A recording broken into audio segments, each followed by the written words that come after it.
त्या रात्री काही केल्या मला झोप येईना. कुतूहल हे अवखळ घोड्यासारखं असतं. संयमाचे कितीही वेग लावले तरी ते धावतच सुटतं. या कुशीवरून त्या कुशीवर असा सारखा मी तळमळत होतो. एकच एक प्रश्न पुन्हा पुन्हा सारखा माझ्या डोळ्यासमोर नाचू लागला. माझ्या कानातच तेवढी कुंडलं का? रात्री ती चमकतात म्हणे.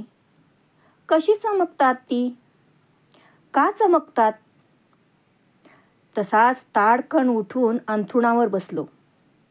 डोळ्यांची बुबुळं कानांच्या कोपऱ्यापर्यंत खेचून खरोखरच कुंडलं चमकतात काय हे पाहण्याचा व्यर्थ प्रयत्न करू लागलो.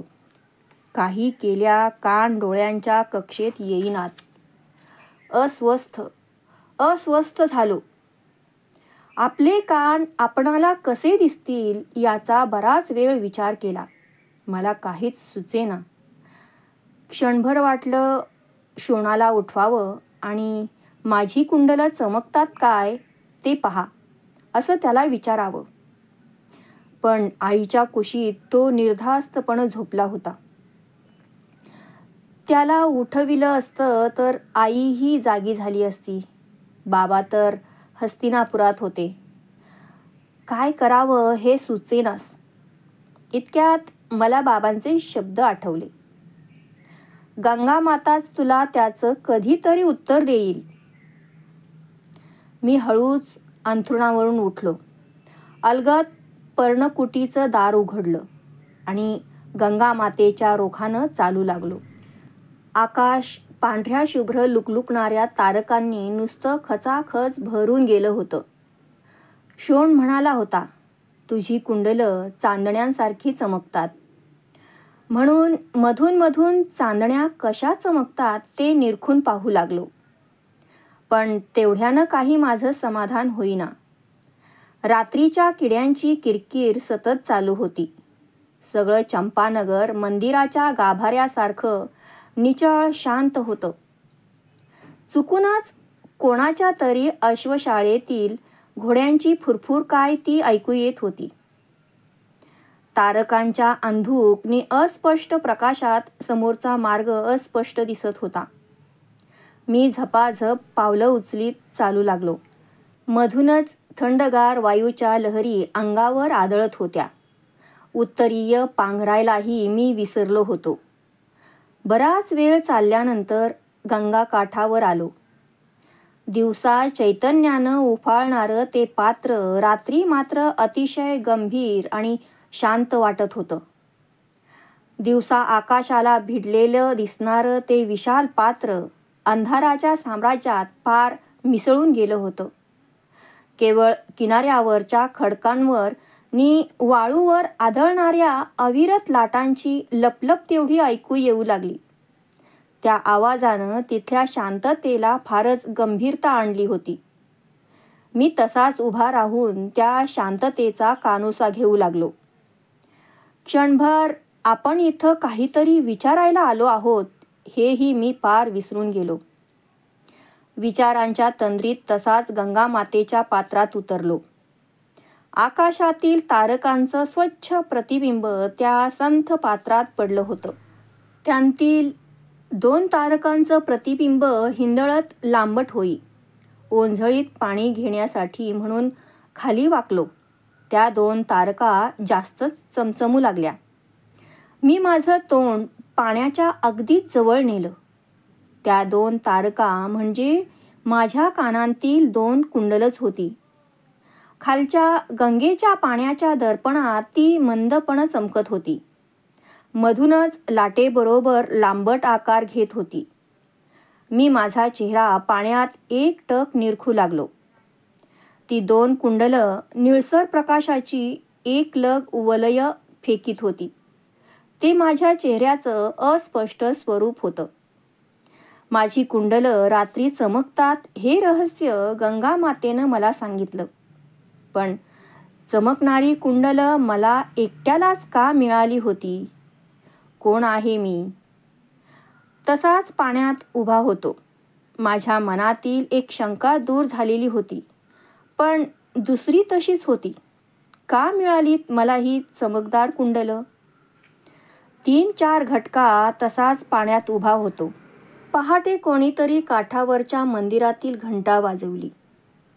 एकदम पर्णकुटीची आठवण झाली.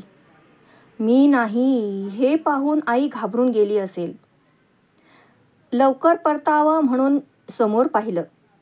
पूर्वेकडची बाजू हळूहळू उजळू लागली होती.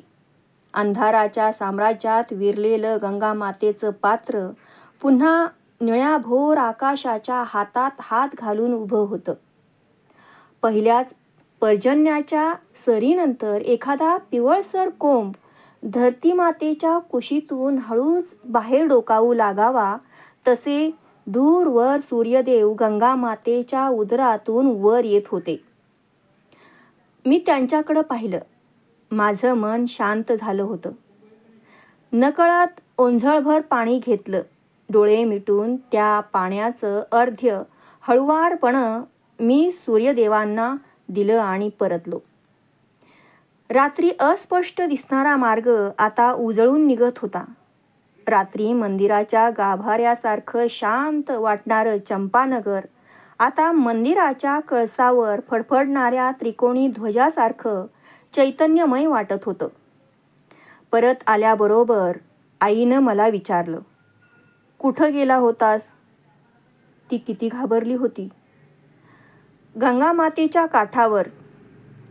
तू नाहीस पण तिनं दाखविलं मला माझ्या कानातील कुंडलं कशी चमकतात ते. अतिशय भेदरलेल्या दृष्टीनं तिनं माझ्याकडं पाहिलं.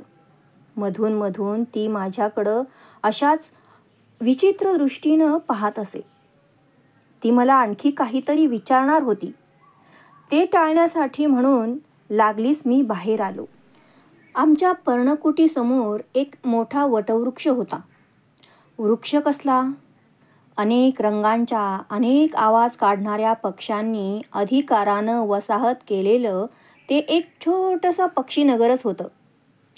ग्रीष्मात तो वृक्ष लहान लहान तांबड्या फळांनी डवरून जाई. त्यावेळी तो लुकलुकणाऱ्या असंख्य तारकांनी बहरून गेलेल्या आकाशासारखाच दिसे. त्याच्यावरचे पक्षी त्यावेळी फारच आनंदात असत. निरनिराळे आवाज काढून आपला आनंद ते एकमेकांना बोलून दाखवित असावेत.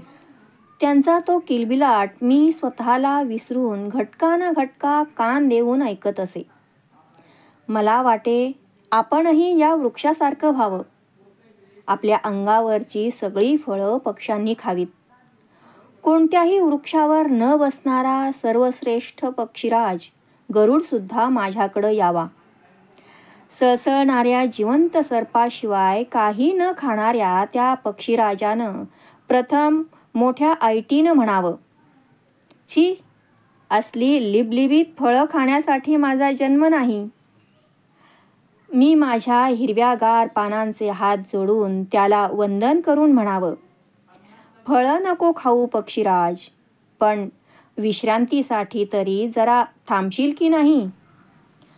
थोडा वेळ त्यांनी थांबावं आणि भरकन उंच भरारी मारण्यापूर्वी जाता जाता माझ्या अंगावरचं एक फळ त्यानं हळूच टिपावं. पक्षीराजाच्या त्या पराभवावर आनंदित होऊन मी माझ्या पानांच्या असंख्य हातांनी टाळ्या पिटाव्यात. अंगावरच्या उत्तरीयाच्या वेली करून त्या आनंदातिशयानं अवकाशात उडवाव्यात. मी त्या वृक्षाकडं पाहत होतो. त्याचा आकार गदेसारखा होता. वर फांद्यांचा गोलाकार घेर नि खाली बुंध्यांचा बळकट दंड. इतक्यात खाड असा कसला तरी आवाज झाला म्हणून तिकडं पाहिलं. भगदत्त नावाचा आमच्या शेजारी राहणारा एक सारथी आपल्या हातातील आसूडाचे फटकारे काढीत येत होता. मी त्याच्याकडं आश्चर्यानं पाहिलं. हातातील आसूड मानेभोवती लपेटीत तो म्हणाला, काय वसू, काय पाहतो आहेस? काही नाही, पक्षी पाहतो आहे, मी उत्तर दिलं. या वटवृक्षावर कसले पाहतोस पक्षी? पक्षी पाहायचे असतील तर अरण्यात अशोकाच्या वृक्षाजवळ जायला पाहिजे. या वटवृक्षावर कावळे जास्त असतात. ही लिबलिबीत फळं खाण्यासाठी ते जमतात. हातातील आसुडाच्या दंडानं खाली पडलेली काही फळं उडवीत तो म्हणाला, कावळे? होय, भारद्वाज, शेण, कोकिळ असले पक्षी चुकूनच असावयाचे इथे. एखादा कोकिळ असतो, तोही कोकिळेच्या धूर्तपणामुळं. कसला धूर्तपणा?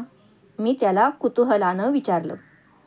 अरे, कोकिळा आपलं अंड कावळी नसताना हळूच तिच्या घरट्यात नेऊन ठेवते.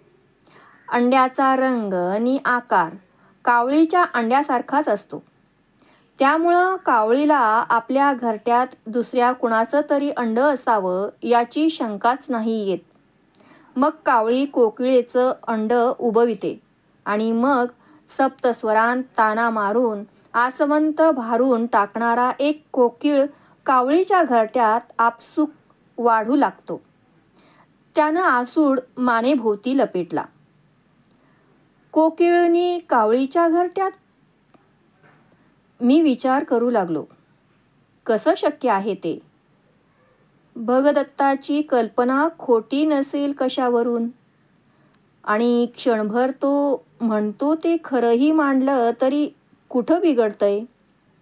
कावळीच्या घरट्यात कोकिळ वाढतही असेल, पण तो काही कावळा म्हणून तर वाढत नाही.